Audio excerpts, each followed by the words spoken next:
یہ چوکھٹ چوم کر کی ہے دعا ہر بار مشہد میں الہی ٹھہر جائے وقت کی رفتار مشہد میں یہ چوکھٹ چوم کر کے ہے دعا ہر بار مشہد میں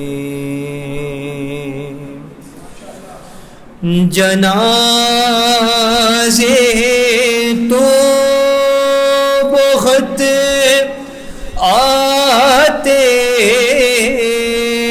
ہوئے دیکھے مگر میں نے جنازے تو بہت آتے ہوئے دیکھے مگر میں نے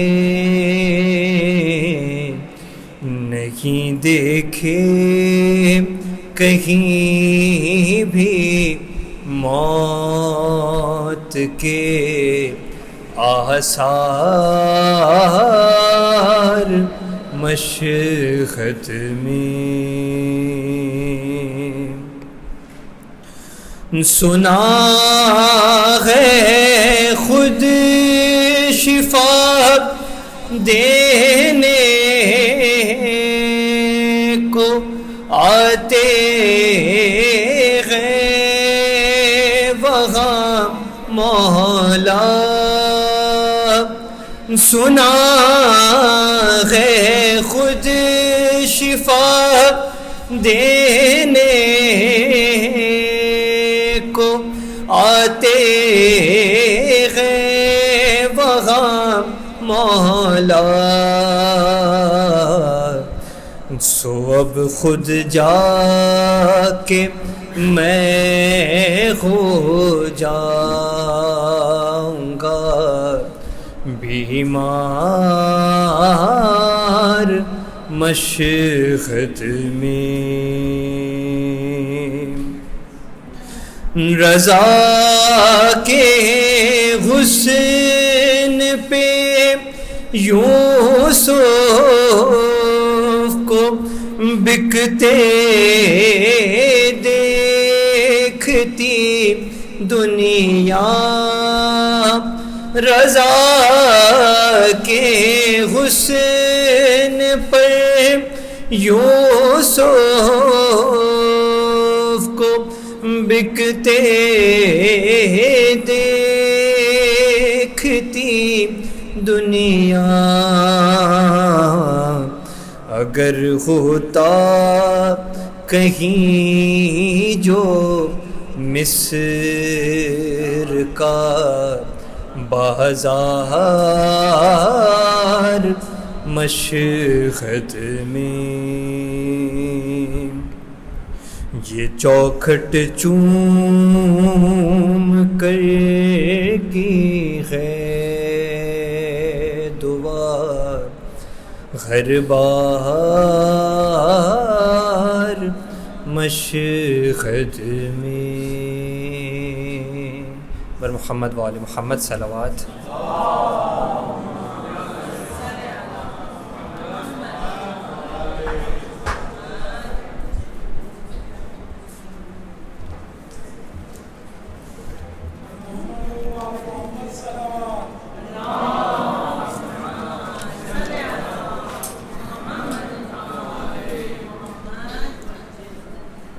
یا امام رضا یا امام رضا یا امام رضا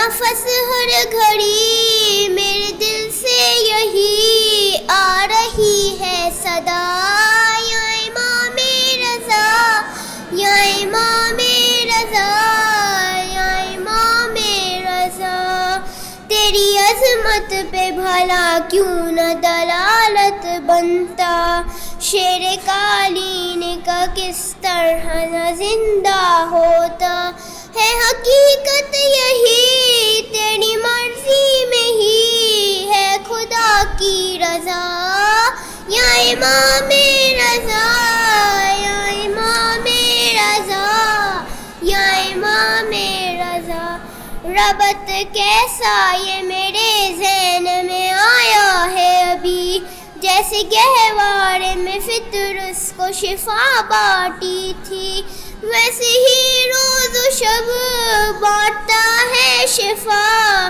تیرا صحن شفا، یا امام رضا، یا امام رضا، یا امام رضا، التجا آپ سے کرتا ہوں امام ہشتم، ان کے صدقے میں جنہیں کہتے ہیں معصوم کم، جو پریشان ہے جلد کر دیجئے ان کی حاجت رواں، یا امام رضا، یا امام رضا، یا امام رضا، یا سری الرضا، یا سری الرضا، میں محمد وآل محمد صلوات۔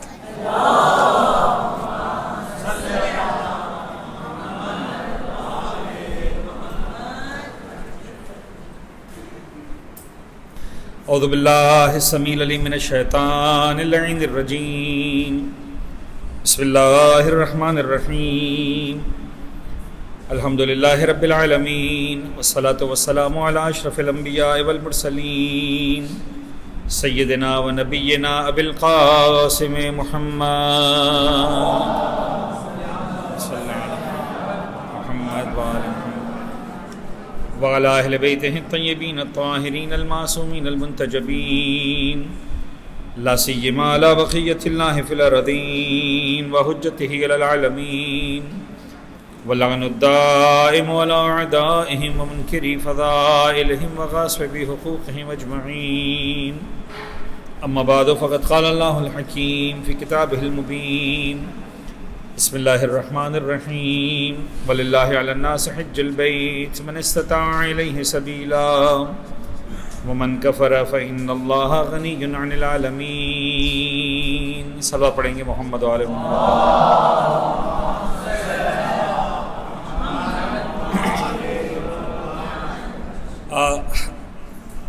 ایک بار پھر کاران مسلم کی سن 2023 کی حج تربیتی نشستوں میں خوش آمدید، اور سلسلہ گفتگو کی آج ہماری دوسری تقریر ہے آپ کے ساتھ، اور ظاہر سی بات ہے کہ ہم ان کلاسز میں ہر اعتبار سے کوشش کرتے ہیں کہ اپنے آپ کو سفر حج کے لیے تیار کریں، اور جو ضروری معلومات ہیں اس حوالے سے وہ ہم آپ کے ساتھ شیئر کریں، لیکن ظاہر سی بات ہے کہ ہم آغاز کلام خدا سے کرتے ہیں۔ ارشاد رب العزت ہوا وَلِلَّهِ عَلَى النَّاسِ حِجُّ الْبَيْتِ مَنِ اسْتَطَاعَ إِلَيْهِ سَبِيلًا وَمَنْ كَفَرَ فَإِنَّ اللَّهَ غَنِيٌّ عَنِ الْعَالَمِينَ۔ عزیزان گرامی، ظاہر سی بات ہے کہ سفر حج ہے، ارشاد رب العزت ہو رہا ہے وَلِلَّهِ عَلَى النَّاسِ حِجُّ الْبَيْتِ، ہر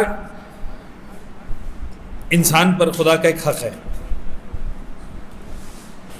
البتہ ہر اس انسان پر من استطاع الیہ سبیلا، جو صاحب استطاعت ہو، اور وہ حق یہ ہے کہ حج البیت وہ اس کے گھر کا حج کرے، اس کے گھر کا ارادہ کرے۔ جو عبادت ہم انجام دیتے ہیں اس کو کہتے ہیں حج، عربی زبان میں حج یا لکھا ہوا ہے حج البیت، یعنی قصد کرنا، ارادہ کرنا۔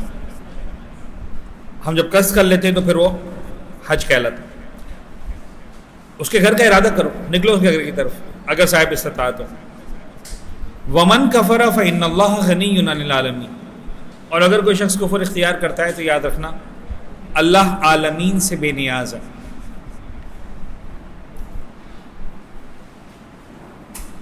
کچھ نکات میں نے ظاہر سی بات ہے کہ اس آیت کے حوالے سے آپ کی خدمت میں پیش کیے تھے، میں پھر عرض کر رہا ہوں حج کی عبادت واجب ہونے کے بعد اگر انسان جب تک واجب نہیں ہوا تب تک کوئی مسئلہ ہی نہیں، یعنی ہر وہ مومن کہ جو زندگی بھر پروردگار عالم کے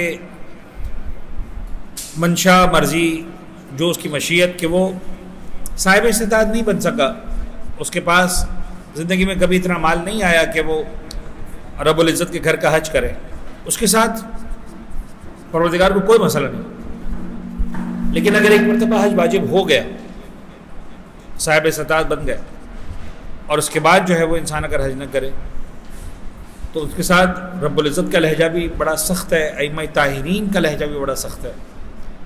پروردگار کہتا ہے وَمَن كَفَرَ فَإِنَّ اللَّهَ غَنِيٌّ عَنِ الْعَالَمِينَ، اگر تم کفر اختیار کرتے ہو تو یاد رکھنا خدا عالمین سے بے نیاز ہے، خدا تمہارے حج کا کسی بھی اعتبار سے محتاج نہیں ہے، اس کو کسی طرح سے بھی تمہارے حج کی ضرورت نہیں ہے کہ تم آؤ اور اس کے گھر کا حج کرو، ایسا کچھ بھی نہیں۔ معصوم فرماتے فَلْيَمُتْ يَهُودِيًّا أَوْ نَصْرَانِيًّا، اگر کوئی شخص حج واجب ہونے کے بعد بغیر کسی ویلڈ ریزن کے حج چھوڑتا ہے، بہت کلیئر ہے اس کی مرضی، چاہے تو یہودی مرے چاہے تو عیسائی مرے، وہ دین اہل بیت پر، دین پیغمبر پر، دین قرآن پر، دین خدا پر جو ہے وہ اس دنیا سے نہیں جائے گا، یہودی مرے گا عیسائی مرے گا۔ تو بہرحال خدا کا شکر ہے کہ ہم نے ارادہ کیا، خدا کا شکر ہے کہ پروردگار نے ہمارا نام انشاءاللہ منتخب کیا، اور انشاءاللہ ہم اسی انداز سے جو ہے وہ اس سال اس سفر حج کو اختیار کریں گے۔ وَأَتِمُّ الْحَجَّ وَالْعُمْرَةَ لِلَّهِ، سورہ بقرہ میں ارشاد ہوا، بڑی خوبصورت آیت ہے، حج اور عمرہ کو مکمل کرو تو اللہ کی خاطر مکمل کرو اور اس کو خدا کی خاطر اتمام تک پہنچاؤ۔ میں ایک نقطہ عرض کرتا ہوں، یہ کوئی بہت زیادہ علمی نقطہ نہیں ہے، لیکن میں کہتا ہوں کہ دیکھو جہاں پر آیت واجب ہوئی ہے وہاں للہ سے شروع ہو رہا ہے لفظ، اور جہاں پر خدا حج کو مکمل کرنے کی بات کر رہا ہے وہاں للہ پر لفظ دوسرا آ رہا ہے، تو ایسا لگتا ہے کہ یہ سفر للہیت سے شروع ہوگا، للہیت پہ ختم ہوگا، تو کمال ہے، ورنہ جو ہے پیسے کا بھی ضیاع ہے اور وقت کا بھی اور صحت کا بھی اور پتہ نہیں کس چیز کا۔ تو اس دعا کے ساتھ کہ پروردگار عالم ہم کو للہ حج کی سعادت حاصل کرنے کی توفیق عطا فرمائے انشاءاللہ، اور ہم جو ہے وہ ایک ویسا حج جو رب العزت کی بارگاہ میں پسندیدہ ہو، انشاءاللہ ہم اس عبادت کو انجام دے سکیں۔ بات کو آگے بڑھاتے ہیں۔ ظاہر سی بات ہے کہ آج ہماری شروع کی تقریباً 15 سے 20 منٹ بلکہ شاید زیادہ تھوڑا سا ہمارا ریکیپ ہوگا پچھلی کلاس کا، اس لیے کہ تقریباً 1.5-2 ہفتے کا گیپ آ گیا، تو تھوڑا سا ریکیپ کریں گے۔ کچھ دوست ایسے بھی ہیں جنہوں نے آج ہمیں جوائن کیا ہے اور وہ اس لاسٹ کلاس میں حصہ نہیں بھی تھے، تو ایک ریکیپ ہو جائے گا تو یہ کہ ذہن ہمارا فریش ہو جائے گا، کیونکہ آج کے بعد پھر دوبارہ کل سے ریکیپ کی گنجائش اتنی نہیں ہوگی، بیکاز ہم 24 گھنٹے میں کلاس کر رہے ہوں گے، آج بھی کلاس ہے، کل بھی ہے، پرسوں بھی، تو پھر انشاءاللہ بہت زیادہ ہم اس کو ریپیٹ نہیں کریں گے۔ لیکن آج کچھ باتیں حج ہم جب ڈسکس کرتے ہیں تو کچھ انتہائی اہم سلائڈس جو ہم نے آج کے لیے یہاں پر ایڈ کی ہے وہ یہ کہ آپ یہ بات ذہن میں رکھیں کہ حج جو ہے وہ بنیادی طور پر 2 امور کا مجموعہ ہے، ایک تو انتظامی امور ہے اور ایک فقہی مسائل ہے۔ یعنی ایسا نہیں ہے کہ یہاں پر ہماری جو ٹریننگ ہو رہی ہے اس میں خالصتاً ہم شروع کریں بسم اللہ الرحمن الرحیم، پہلا واجب ہے میقات سے احرام باندھنا، دوسرا واجب ہے مثلا جو ہے وہ خانہ کعبہ کا طواف کرنا، یہاں یہ بتانا پڑے گا بھائی میقات تک آپ کیسے پہنچیں گے، اور میقات تک کیسے پہنچیں گے تو اس کے لیے بہت ساری باتیں کچھ ہو چکی ہیں، کچھ ہو رہی ہیں، کچھ ابھی آپ کو بتائی جائیں گی کہ ہمارا طریقہ کار کیا ہوگا۔ میں آپ کو سمپل ایک بات بتاؤں، آپ ذرا غور کریں، حج ایک ایسی عبادت ہے جس میں ایک اندازہ ہے کہ تقریباً 20-22 لاکھ 23 لاکھ 24 لاکھ حجاج کرام ہر سال حج کرتے ہیں، انہیں سال دوبارہ یہ ہوگا انشاءاللہ، ممکن ہے کہ 2 لاکھ زیادہ ہی ہوں جو میں عرض کر رہا ہوں۔ ایک منٹ کے لیے آپ غور کریں، ہم جب یہاں پر بیٹھیں تو مثال کے طور پر 60-70 آدمی 80 آدمی جو حج کرنے کے لیے جا رہے ہیں، تو اس وقت ہمارا پورا حج ایک بہت چھوٹا سا دائرہ ہے جس کے اندر یہ 80-90-100 افراد ہیں۔ جیسے ہی ہم کراچی ایئرپورٹ پہنچیں گے، فرض کر لیں ہماری حج فلائٹ ہے پوری کی پوری اور 200-300 افراد جا رہے ہیں اس پر، تو ہمارا دائرہ تھوڑا سا بڑا ہو جائے گا، اور اب ہم 100 آدمی ان 300 آدمیوں کا حصہ بن جائیں گے جو حج پر جا رہے ہیں، رائٹ؟ جیسے ہم جدہ ایئرپورٹ پہ اتریں گے تو صرف ہماری فلائٹ نہیں ہوگی 300 آدمیوں کی، 5 فلائٹیں 6 فلائٹیں 10 فلائٹیں اور بھی اتری ہوئی ہوں گی، تو ہم تیسرے مرحلے میں 100 آدمی جو 300 ہو گئے تھے اب 3000 افراد کا 4000 افراد کا حصہ بن جائیں گے، رائٹ؟ جب ہم مکہ پہنچیں گے احرام باندھ کے میقات سے، تو ایسا نہیں کہ 25 لاکھ میں سے ایک بھی نہیں آیا، 2-4 لاکھ تو پہنچ ہی چکے ہوں گے، بلکہ زیادہ ہی پہنچے ہوں گے. تو ہم جو 100 بھی چلے تھے وہ پہلا عمرہ کرتے کرتے 3-4-5 لاکھ افراد کا جو ہے وہ حصہ بن جائیں گے، دائرہ بڑا ہوتا جائے گا. پھر ہم جب مدینہ منورہ جائیں گے، ممکن ہے دائرہ شاید چھوٹا ہو، شاید بڑا ہو جائے، مزید 10 لاکھ افراد کا حصہ بن جائے. لیکن جب ہم دوبارہ مدینہ سے واپس آئیں گے تو ہم جس دن آئیں گے وہ ایک طرح سے مکہ مکرمہ میں انٹری کا لاسٹ یا سیکنڈ لاسٹ ڈے ہوگا. تو ہم ایک دم سے جو ہے وہ 20-25 لاکھ آدمی کا حصہ بنیں گے. اب ان 25 کے 25 لاکھ کو ایک ساتھ طواف کرنا ہے. ان کو جناب علی اچھا طواف ہے، پھر بھی گنجائش ہے، کچھ لوگ پہلے کر چکے ہیں، کچھ ہمارے بات کر رہے ہیں. انہی کو 25 لاکھ کو عرفات کے میدان میں جانا ہے. اب یہاں پر کوئی گنجائش نہیں کہ یار پاکستانی لوگ تم لوگ 8 کو چلے جانا، عربوں کو 9 کو بھیج دیں گے، مطلب ترکی کو جو ہے 10 کو بھیج دیں گے. نہیں صاحب، 9 ذی الحجہ کو ہی جانا ہے. پھر بھی اچھا خاصا بڑا میدان ہے، 10 ذی الحجہ کو آئے مینا کے میدان میں. اب اتنا سا شیطان ہے، یعنی جتنا بڑا بھی ہو جائے 25 لاکھ کے سامنے کیا ہے. اب وہ اتنا سا شیطان ایک ہی دن میں 24 گھنٹے کے اندر 25 لاکھ انسانوں کو پتھر مارنے، یعنی ایوریج پر آور مور دین 100,000. اب آپ اگر وہ شروع کریں کہ اچھا 1 گھنٹے میں 1 لاکھ آدمی، 1.5 لاکھ آدمی، 2 لاکھ آدمی، تو آدھے گھنٹے میں کتنے اور مثلا 1 منٹ میں کتنے. اب تو ظاہر سی بات ہے اس کے لیے آپ کو تیار کرنا ہے. اچھا ہم جب تیار کرتے ہیں تو بعض لوگ گھبرا جاتے ہیں، ڈرنے لگتے ہیں. تو پہلی بات میں آپ کو بتاؤں کہ پلیز ڈر اور خوف نکال دے دل سے. یعنی میں یہ تو نہیں کہہ سکتا کہ we are going on summer vacations, لیکن بہرحال میں یہ ضرور عرض کروں گا کہ آپ پروردگار عالم کی طرف سے، اہل بیت اطہار کی طرف سے بنائی گئی ایک میٹھی ترین عبادت کو انجام دینے کے لیے جا رہے ہیں. اور ہم یہ چاہیں گے کہ آپ خوف کو نکال کر، ڈر کو نکال کر، عشق کی کیفیت کے ساتھ، یعنی مثال کے طور پر اگر فرض کریں آپ کی ملاقات نہیں ہوئی ہے 8-10 سالوں میں آپ کی ماں سے، آپ پردیس میں مطلب پڑھائی کرتے ہیں،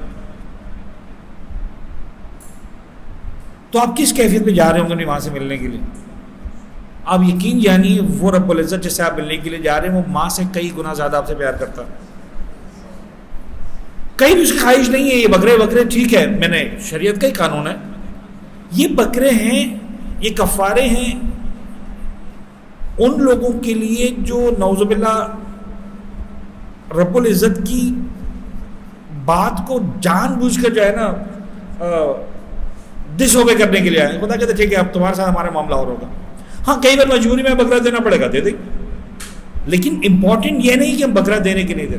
امپورٹنٹ یہ کہ خدا ہم کو گناہ گار ٹیگ کر رہا ہے کہ نہیں کر رہا. یعنی این ممکن ہے بعض جگہوں پر ہمیں بکرا دینا پڑے.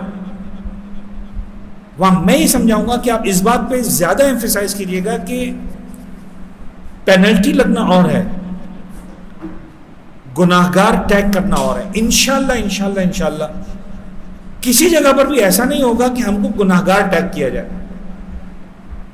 ہاں خدا نہ خواستہ اب میں کیسے عرض کروں، 1 سال ہوا اب یہ باتیں آ جاتی ہیں، یہ شاید میری اور آپ کی تربیت کے لیے ضروری ہے. 1 سال ہمارے ساتھ حاجی آئے، خدا بہتر جانتا ہے کیا ان کا مزاج تھا.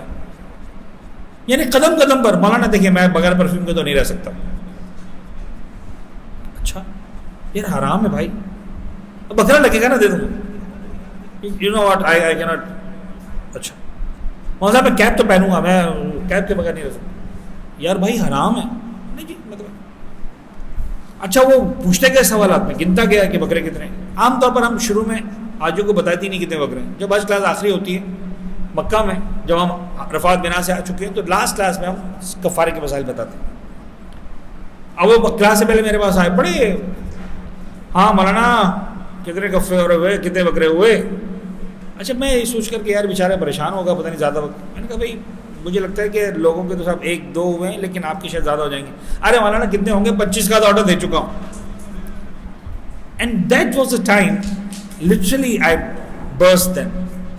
یعنی تم کیا سمجھ رہے ہو خدا صدیوں سے بھوکا تھا، آج پہلی مرتبہ خدا پیٹ بھر کے کھانا کھائے گا تمہارے 25 بکرے. یعنی بعض اوقات انسان احرام کا لباس پہننے کے بعد بھی فرعون رہتا ہے. میں صرف سمجھانا چاہ رہا ہوں سر خدا را اندر کے اس فرعون کو ختم کر دیں. سفر حج اس اندر کے فرعون کا گلا کاٹنے کا نام ہے. مینا کے میدان میں وہ بکرا تو جو ہے نا علامتی قربانی ہے اور ڈیفینیٹلی کرنی ہے، واجب ہے، ایسا کار بھی نہیں. لیکن اگر وہ بکرا کاٹ دیا، اپنے اندر کا فرعون نہیں کاٹا نا، تو ٹھیک ہے. بہت سے لوگ جاتے ہیں، معصوم فرماتے ہیں نا کہ بہت سے لوگوں کو نماز اٹھک بیٹھک کے سوا کچھ نہیں دیتی، بہت سے لوگوں کو روزہ بھوک پیاس کے سوا کچھ نہیں دیتا. تو پتہ نہیں حج کے بارے میں ایسی کوئی بات ہوگی. تو بہرحال انتظامی امور بھی وہ سارے آپ کو بتائے جائیں گے، ڈسکس ہوں گے. فقہی مسائل بھی ڈیفینیٹلی جس کو ہم ڈسکس کر رہے ہیں، بس آپ بڑھاؤں. اور یہ بات میں نے بتائی کہ کیا یہ دونوں سفر اچھا یہ بات بھی امپورٹنٹ ہے، کیا سفر اور عبادت ایک دوسرے سے علیحدہ علیحدہ ہے؟ کمال یہ سر کہ باقی ہر عبادت میں عبادت الگ ہوتی ہے، انتظامات الگ ہوتے ہیں عام طور پر. لیکن حج ایک ایسی عبادت ہے جہاں پر فقہی مسائل اور انتظامی مسائل ساتھ ساتھ چلتے ہیں. یعنی قدم قدم پر ہمیں پلان کرنا ہوگا فقہی مسئلے کو اکارڈنگ ٹو ہمارے انتظامی معاملات، انتظامی معاملات کو اکارڈنگ ٹو فقہی مسائل. باقاعدہ فلائٹ لیتے وقت اس بات کو کوشش کی جاتی ہے کہ میک شور کیا جائے، چاہے 2-4 ہزار روپئے زیادہ دینے پڑے، کہ جب ہم جدہ سے احرام باندھ کر مکہ میں آ رہے ہوں تو پھر دن کا سفر نہ ہو. ممکن ہے بعض ایک سستی فلائٹ چھوڑ دے، ایک مہنگی فلائٹ پکڑ لیں. کیوں؟ بات بکرے یا کفارے سے زیادہ یہ کہ کہیں خدا نہ خاصا حرام میں تو مبتلا نہیں ہو رہے. اب یہ باریک، اتنی باریک چیزیں جس کو شاید عام طور پر سوچنا اتنا آسان نہیں ہے، لیکن یہ تک سوچا جاتا ہے. اینڈ سو آن. تو یہ بڑی مربوط ہیں دونوں چیزیں. خاص طور پر جب عرفات مینا مزدلفہ میں ہوں گے تو ٹائمنگز، عبادت، ان دونوں کو مکسنگ میچ کر کے چلانا ہے تاکہ ہمیں پتا ہو کہ کون سی عبادت کس وقت کی جائے گی. تو زیادہ امکانات ہے کہ ہم کم تکلیف میں آئیں گے. آپ یہ سوچیں کہ صاحب it is a bed of roses, no, not at all, never suppose to be.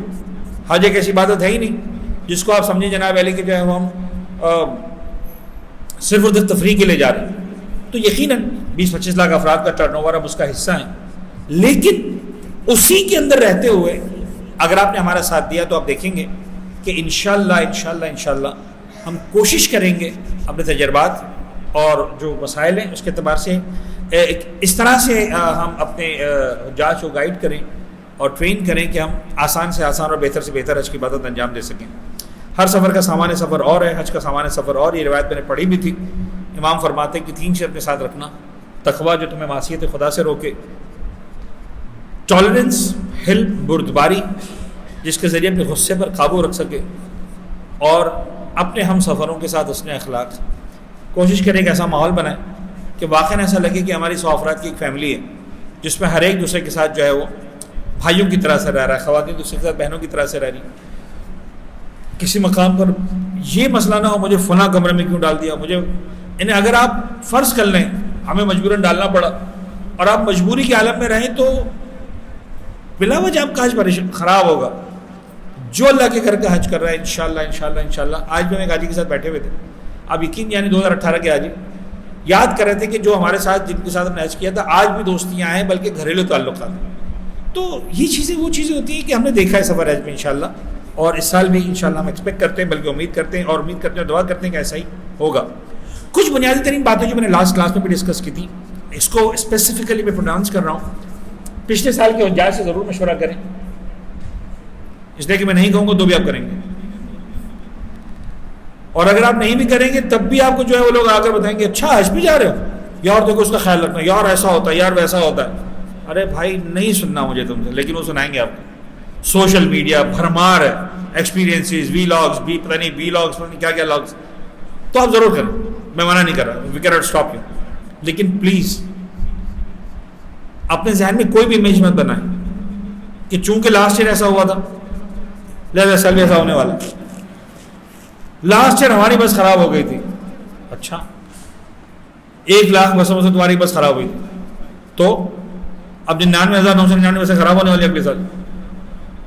تمہاری فلائٹ لیٹ ہو گئی تھی، اچھا تو پلیز یعنی ہمارے واش روم میں جو ہے نا مینا کے اندر جو ہے نا وہ واش روم سے پانی آ گیا تھا، اچھا اب 25 لاکھ رو رہے ہیں، ایک واش روم لوگ رہ رہے ہیں، ایک واش روم خراب ہو گیا. ڈزنٹ مین کہ ہر آدمی کا واش روم خراب ہونے والا. یار واش روم کا تو کوئی مسئلہ ہی نہیں ہے. ممکن ہے اس سال خدا نہ خواستہ پروردگار نے آپ کے نصیب میں لکھا ہو کہ آپ کا واش روم خراب ہو جائے, تو نہ یہ گارنٹی کہ خراب نہیں ہوگا, نہ یہ گارنٹی کہ خراب ہوگا. لیکن انشاءاللہ آپ اطمینان رکھیں, سعودی گورنمنٹ بہت مناسب انتظامات کرتی ہے, تو جو اویلیبل ریسورسز کے اندر رہتے ہوئے بیسٹ پاسبل ہوتا ہے ہم بھی کرتے ہیں, گورنمنٹ بھی کرتی ہے, تو انشاءاللہ پریشانیاں نسبتاً کم ہوں گی. ہاں ہم یہ کہیں گے کہ صرف کاروان کی تربیتی نشستوں کو اپنے ذہنوں میں محفوظ رکھیں, فی الحال خود سے مطالعہ وغیرہ نہ کریں. حج کیسے کرنا ہے آپ کو بتا رہے ہیں نا, تو آپ ٹینشن نہ لیں, اس لیے کہ اگر آپ پڑھیں گے تو اگر آپ صرف خود ٹینشن لیتے تب بھی مسئلہ نہیں تھا, مجھے پتہ ہے کہ آپ ٹینشن دینا شروع کر دیں گے.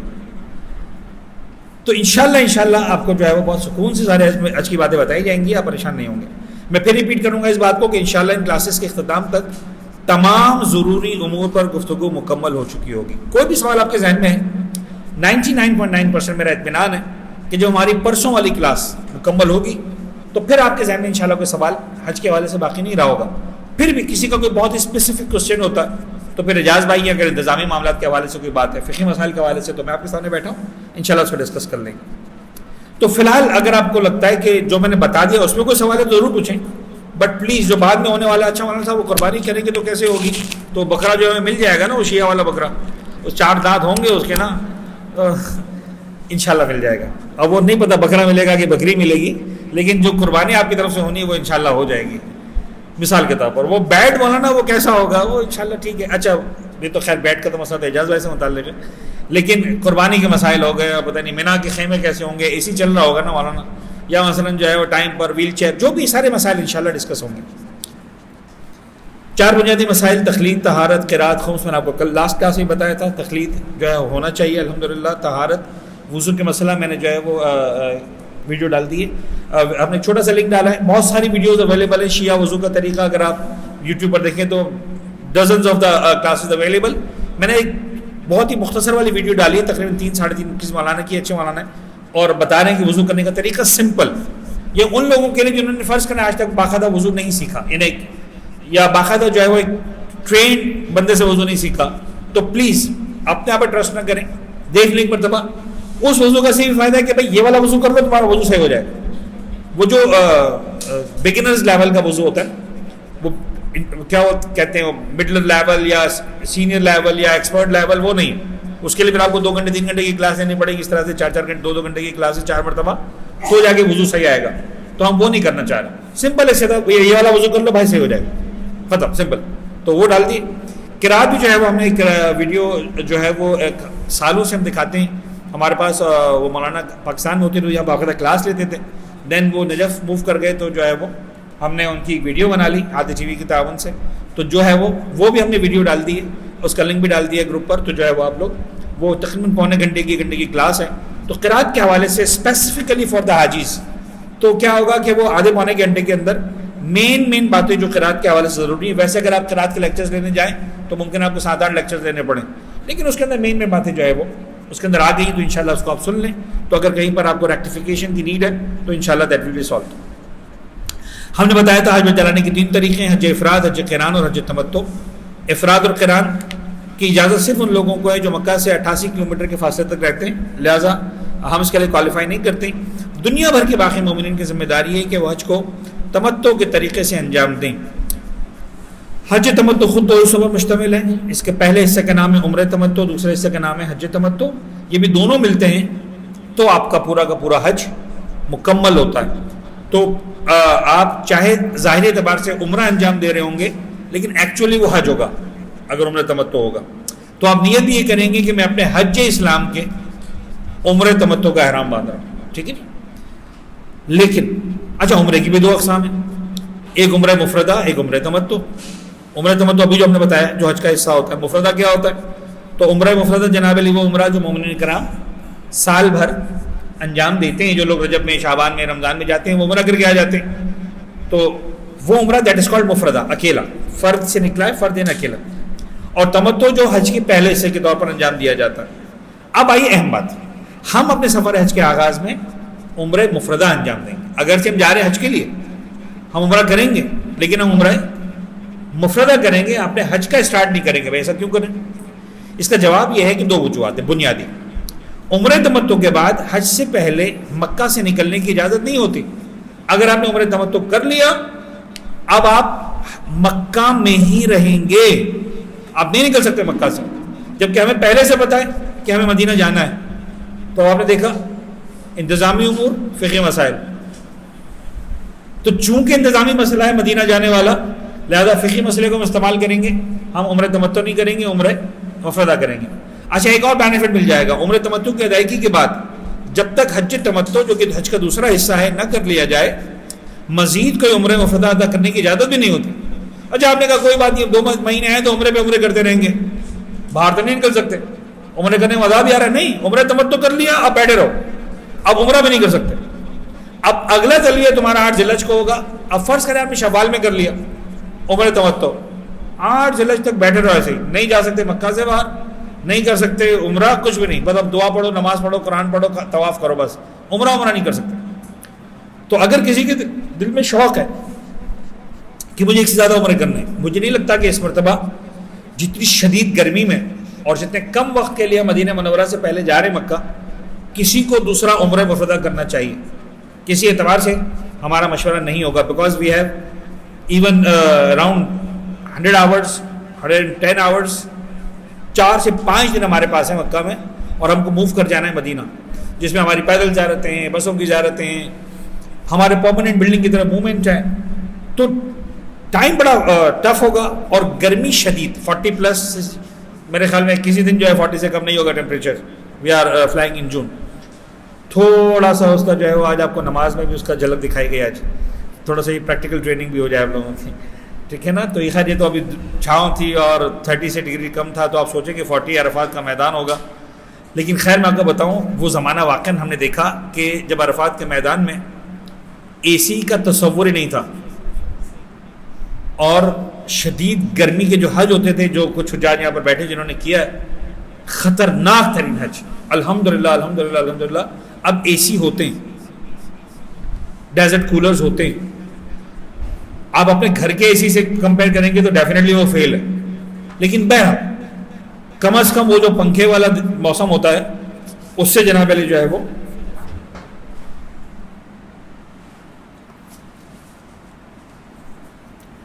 اس سے پہلے جو ایک صلوات پڑھیں محمد وعلی محمد.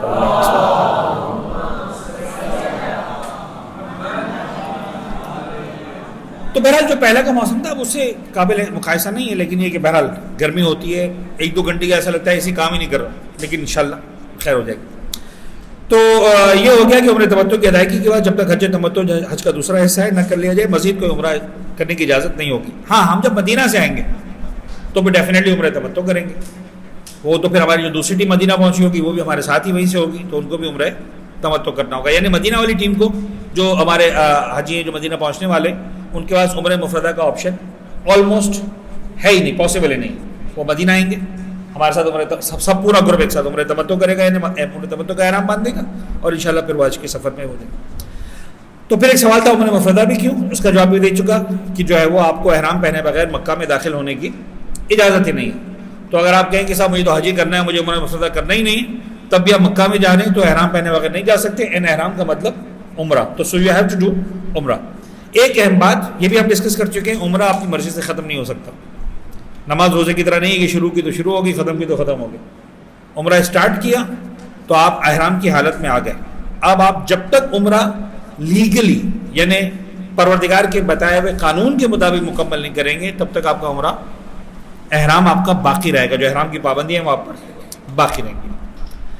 عمرہ مفردہ اور تمتع میں مزید فرق, وہ تم نے وہاں بتایا تھا کہ ہم تمتع کیوں نہیں کریں گے, مفردہ کیوں کریں گے. لیکن ویسے مفردہ اور تمتع میں مزید فرق یہ ہے کہ عمرہ مفردہ سال بھر کیا جا سکتا ہے, تمتع سے حج کرنے والا انجام دیتا ہے. تمتع میں طواف النساء اور اس کی نماز نہیں ہوتی. جب ہم مدینہ سے آئیں گے تو طواف النساء بھی نہیں ہوگا, اس کی نماز بھی نہیں ہوگی. لیکن مفردہ جو ہم کرتے ہیں سال بھر, جو ابھی ہم کریں گے جاتے ہوئے, ٹیم اے ہماری ایک طرح سے, ہم ٹیم بی کہہ دیتے ہیں اس کو, کہ جو مدینہ میں آنے والی. تو ٹیم اے جو ہے وہ جب مفردہ عمرہ کرے گی تو اس کا طواف النساء اور اس کی نماز بھی انجام دینا ہوگا. جو عمرہ تمتع ہوگا ہم جب مدینہ سے آ کے کریں گے ٹیم اے اور بی ایک ساتھ میں, تو اس میں تو پھر سر منڈوانے کی اجازت نہیں ہوتی. ہم تو خیر ٹیم اے والے بھی مفردہ میں بھی سر نہیں منڈوائیں گے, اس لیے کہ ایک انتہائی اہم مستحب ہے جو لاسٹ میں بتایا گیا تھا کہ اپنے سر کے بالوں کو بڑھاؤ. کس کے لیے؟ حج کے دن کے لیے، تو پھر جو ہے وہ مستحب زیادہ طاقتور مستحب ہے، تو پھر یہ مستحب خود بخود جو ہے وہ پیچھے ہٹ جاتا ہے. تو ہم چونکہ ایام حج میں جا رہے ہیں تو عمر مفردہ میں بھی ہم سر نہیں منڈوائیں گے، بلکہ تھوڑی سی تقصیر کریں گے، تھوڑے سے بال کاٹیں گے، اور اس کے بعد عمر تمتع میں تو ایسے بال کاٹنے کی اجازت نہیں ہوگی. پھر انشاءاللہ 10 ذی الحجہ کو مینا کے میدان میں جو ہے وہ تمام مرد حضرات اپنا سر منڈوا کر احرام کی پابندیوں سے انشاءاللہ فارغ ہوں گے. عمرہ ایک نظر میں 7 واجبات ہیں. میقات سے احرام باندھنا، خانہ کعبہ کا طواف کرنا، مقام ابراہیم کے پیچھے 2 رکعت نماز پڑھنا، صفا اور مروہ کے درمیان سعی کرنا، سر موننا یعنی حلق کرنا یا سر کے تھوڑے سے بال کاٹنا یعنی تقصیر کرنا. اس کے مسائل سر آنے والے. طواف النساء کرنا، سارے مسائل آئیں گے. طواف النساء کی 2 رکعت نماز ادا کرنا. یہ 7 واجبات ہیں جو آپ کو مکمل کرنے 3A کو ہم جب عمرہ مفردہ کریں گے تو یہ 7 واجبات کریں گے، آپ کا عمرہ مکمل ہو جائے گا. ہم جب مدینہ سے آئیں گے مکہ کے لیے 3 اور بھی 7 میں، تو آخری کے 2 واجبات کھڑی آئیں گے، اور اوپر ہیڈنگ میں جو ہے وہ عمرہ تمتع آ جائے گا. مثال کے طور پر کسے 5 واجبات کرنے ہیں، احرام باندھ لو، طواف کر لو، نماز پڑھ لو، صفا مروہ کر لو، اور جو ہے وہ تھوڑی سی تقصیر کر لو، بس ختم. عمرہ تمتع مکمل ہو گیا. پھر ہم حج کے لیے انشاءاللہ تیاری کریں گے. تو آپ کے ذہنوں میں یہ نہ ہے کہ صاحب یہ تو عمرے کی تیاری کروا رہے ہیں، آپ اچھی تیاری تو نہیں کروا رہے. ساتھ ساتھ حج کی تیاری خود بخود چل رہی ہے، اس لیے کہ عمرہ is part of the Hajj as well. اچھا جی، احرام کی جو موضوعات ہیں، احرام باندھنے کا عملی طریقہ، واجبات احرام، مستحبات احرام، مکروہات احرام، پھر جناب علی محرمات احرام اور احرام باندھنے کا مقام. ہم نے احرام باندھنے کے مقام کو لاسٹ کلاس میں ڈسکس کر لیا تھا. تو واجبات احرام پہ آ جاتی. تمام صلاح و لباس اتار کر 2 چادریں پہننا، نیت کرنا، تلبیہ پڑھنا. یہ ساری باتیں چونکہ ہو چکی ہیں، میں جلدی پڑھ رہا ہوں.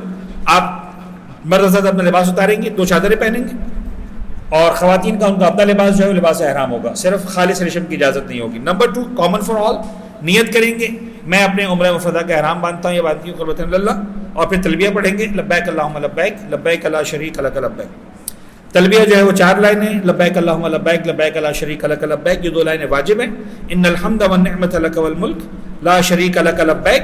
تو یہ آخری 2 لائنیں جو ہیں مستحب ہے. تلبیہ کی ابتدائی 2 سطریں واجب ہیں اور باقی 2 سطریں مستحب ہیں. اور احرام کی پابندیاں جب آپ نیت کے ساتھ تلبیہ پڑھتے ہیں تو شروع ہوتی ہیں. یعنی ابھی میں نے تلبیہ پڑھا تو ایسا نہیں ہے کہ مجھ پر خوشبو لگانا حرام ہو گیا. میں نے آپ کے سامنے پڑھا، ممکن ہے آپ پریکٹس کرنے کے لیے پڑھیں، حرام نہیں ہوگا. جب آپ نیت کے ساتھ پڑھیں گے کہ اب میرا عمرہ اسٹارٹ ہو رہا ہے تو دین آپ پر جو ہے ساری کی ساری پابندیاں لگ جائیں گی. اچھا جی، یہ میقات جوفر میں ڈسکس کر لیا تھا. اوکے، یہ کیوں ریپیٹ ہو رہی ہے سلائڈس. اچھا جی، نیت کرنا، نیت کے الفاظ زبان سے دہرانا ضروری نہیں ہے. یہ بات بار بار بتائی گئی ہے. دل کا ارادہ کافی ہے. نیت میں سب سے اہم شرط اخلاص ہے، اور نیت میں عبادت کو معین کرنا ضروری ہے. عبادت کو معین کرنے کا مطلب یہ ہے کہ تم احرام باندھ رہے ہو، یس، کون سا؟ حج کا یا عمرے کا؟ جواب یہ کہ عمرے کا. ٹیم اے عمرے کا باندھ رہے ہو. اچھا، عمرہ مفردہ ہے تمتع مفردہ. اف آئی نو دس، اس کا مطلب کلیئر ہے. یار وہ پتہ نہیں احرام باندھنا تھا کون سا تھا، پڑھ لو اللہ مالک ہے. تو پھر وہ کوئی سا بھی نہیں بنے گا، نہ مفردہ بنے گا، نہ تمتع بنے گا، نہ حج بنے گا، وہ باطل ہو جائے گا. تو جب ہم کہتے ہیں معین ہونا ضروری ہے، اس کا مطلب یہ ہوتا ہے کہ آپ کو پتہ ہو کہ آپ کون سے عمرے کا احرام باندھ رہے ہیں، کون سا احرام باندھ رہے ہیں. تو یہ بھی ہو گئی بات. نیت کا ہے مسئلہ جو لاسٹ کلاس میں نہیں آیا تھا. آج میں چاہ رہا ہوں کہ اس کو ڈسکس کر لیں. ایک سلوات پڑھے گی تو میں آپ کو بتاتا ہوں پورا مسئلہ. یہ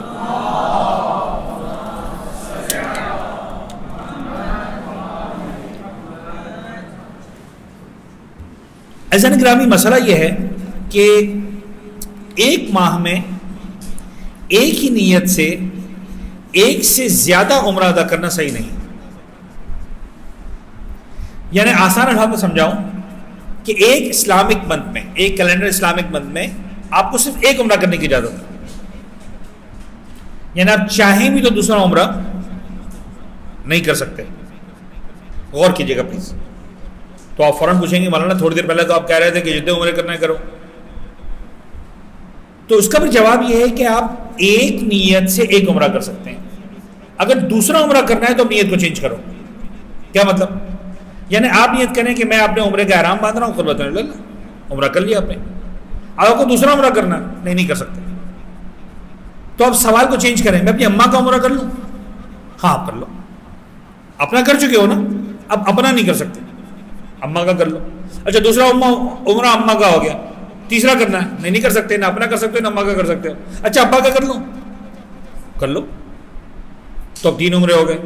14 کرنا ہے تو اب 14 نہ اپنا کر سکتے ہو نہ اماں کا کر سکتے ہو نہ ابا کا کر سکتے ہو. ساس سسر کا کر لو. ارے مولانا ساس سسر کا کون عمرہ کرتا ہے؟ لیکن خیر اگر آپ کو پیار آ رہا ہے تو کر لیں. سمجھ میں آئی بات؟ یعنی 1 مہینے میں 1 نیت سے آپ 1 عمرہ کر سکتے ہیں. اچھا اب آپ میں سے بہت سارے نے سوچ لیا ہوگا فوراً، اچھا تو میں اپنا عمرہ کروں اور گرمی ہوگی تو اماں کا عمرہ نہیں کر سکوں گا یا نہیں کر سکوں گا، بابا کا عمرہ بھی نہیں ہو سکے گا، اتنی گرمی میں کیسے ہوں گے اتنے سارے عمرے؟ تو اب ایک نیا سوال جنریٹ ہوتا ہے، اچھا ایسا کروں کہ ایک ہی نیت میں اماں ابا دونوں کا عمرہ کر لوں؟ جواب یہ کہ یس.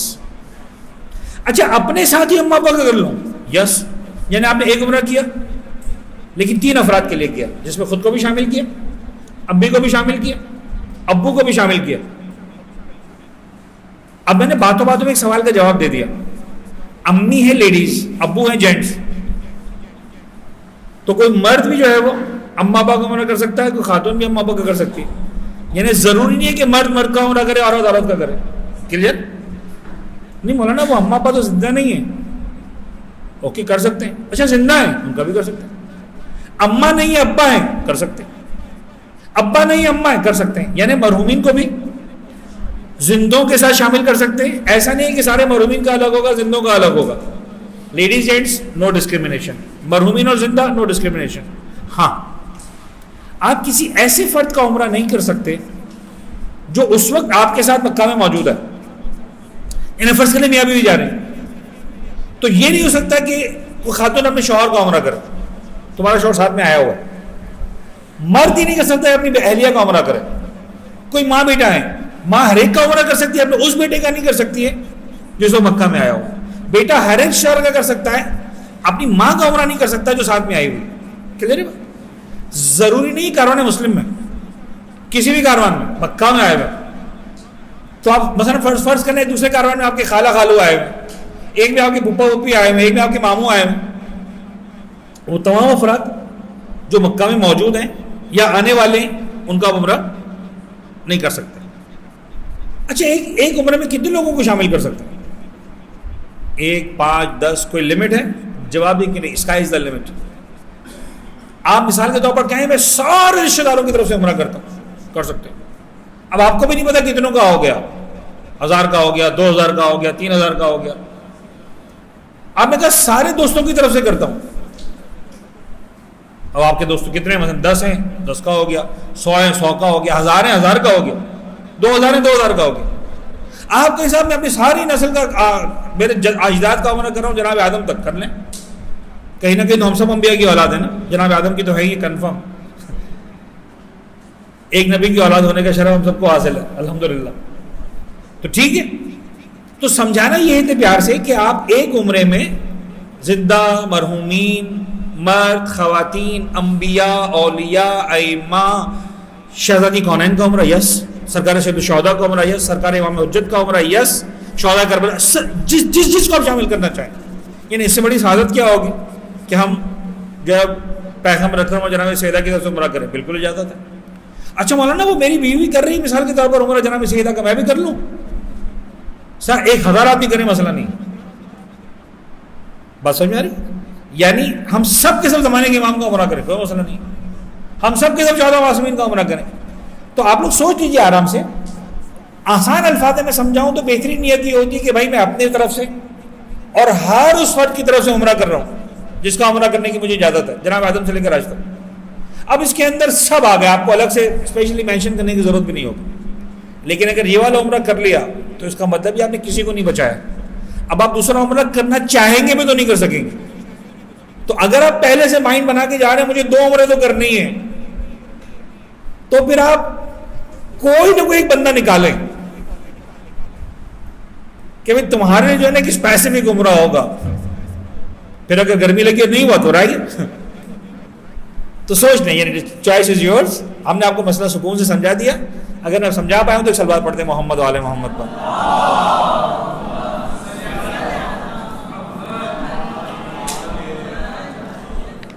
اچھا یہ ساری کی ساری باتیں گروپ اے کے لیے ہیں, گروپ بی کے لیے کوئی بات نہیں. وہ تو اپنا حج کرنے آئے, وہ حج تمتع کریں گے, نہ عمرہ تمتع اپنا کرنا ہے, اپنے اس میں ایک فرد کو بھی شامل نہیں کریں گے. یعنی جب ہم حج شروع کریں یہ سارا کا سارا جو ثواب اور یہ عمرہ مفردہ ہے, یہ سارا کب ہے؟ ٹیم اے کے لیے. ٹیم بی اور اب ٹیم اے جب مدینہ سے جا رہی ہوگی تو دین اور حج ول بی اسٹارٹنگ. تو پھر ہم یہ ساری باتیں جو ہے نا یہ سب چھوڑ دیں گے, پھر ہم ڈائریکٹلی فوکس ہو کر اپنا حج کریں گے.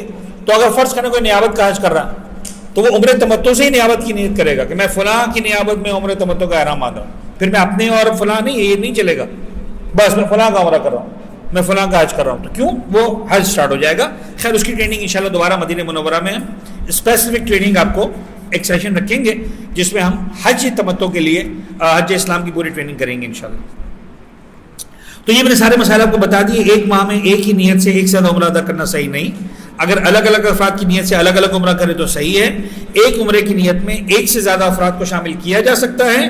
مردوں اور خواتین, زندہ اور مرحومین, سب کو ایک عمرہ کی نیت میں شامل کیا جا سکتا ہے. تو میرے خیال میں we are able to clear it right. آگے بڑھتے ہیں جی. تلبیہ کے الفاظ بھی ہو گئے. تلبیہ ختم کرنے کا وقت ذہن میں رکھیے گا بطور خاص, یہ ڈیڈ لائن ہے. باہر سے آنے والا جب مکہ کے مکانات نظر آنا شروع ہو جائیں تو تلبیہ پڑھنا بند کر دیں. اگین ٹیم اے ہے تو جوفہ سے جاتے وقت, اور پھر وہاں سے آ رہے ہیں مدینہ سے, تب بھی مدینہ سے چلیں گے سب ساتھ میں ہوں گے, تب بھی جو ہے مکہ کے مکانات نظر آتے وقت. مکروہات احرام یہ ہماری لاسٹ سلائڈ تھی پچھلی کلاس میں, تو اس کو ہم جلدی پڑھ لیا تھا. میں چاہ رہا ہوں کہ ایک بات کے بطور خاص آپ کی توجہ دلاؤں, اور اسی سے ہم پھر آپ سمجھے کہ آج کی کلاس کا باقاعدہ آغاز کریں گے. اب تک تو ہمارا ریکیپ چل رہا تھا, جو میں نے سوچا تھا 15-20 منٹ کا, وہ شاید پونے گھنٹے کا ہو گیا.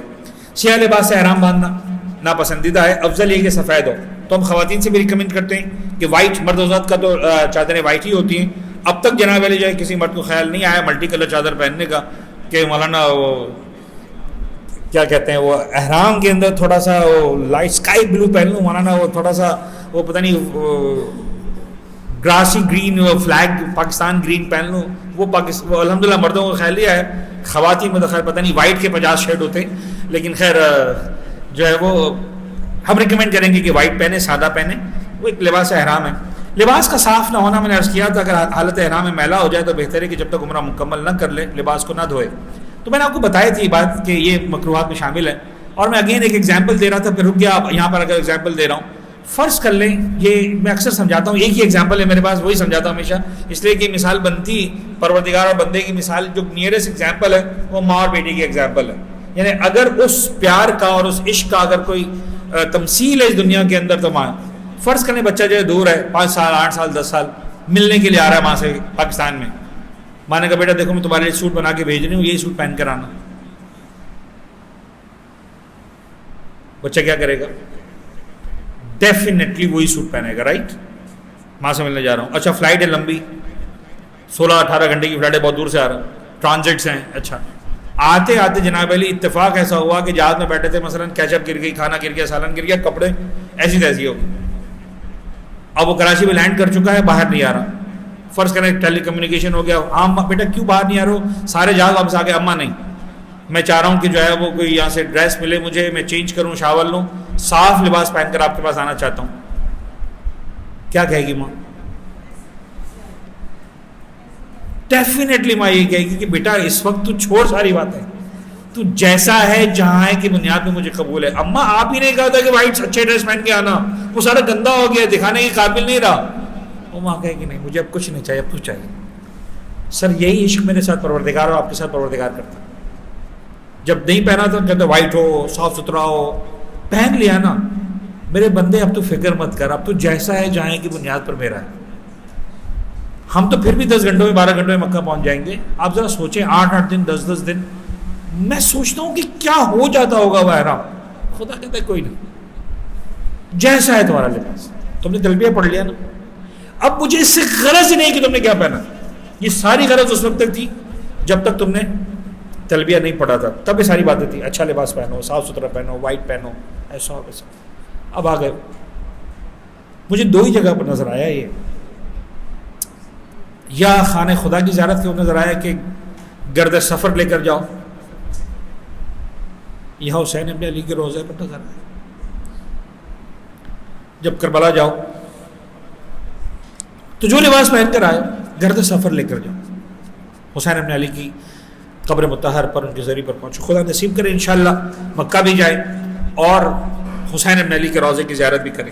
زر بستر پر سونا مکروہات میں سے ہے, کسی کے بلانے پر لبیک کہنا مکروہات میں سے ہے. آئیے وہ چیزیں جو حالت احرام میں حرام ہے مرد اور خواتین دونوں کے لیے. تو ہم آج کی کلاس کی ایک طرح سے آغاز کرتے ہیں. پلیز بی انرجیٹک انشاءاللہ, تھکنا نہیں ہے آپ نے. یعنی ہمارا جو جملہ ہوگا یوں سمجھ لیجیے کہ سلوگن جو پاکستانی قوم کا ہے وہ تو ہے گھبرانا نہیں, لیکن ہمارا سلوگن یہ ہے کہ جناب تھکنا نہیں ہے آپ نے, جو ہے وہ آج کی تیاری کرنی ہے انشاءاللہ. تو ایک باواز بلند صلوات پڑھ دیں محمد و آل محمد.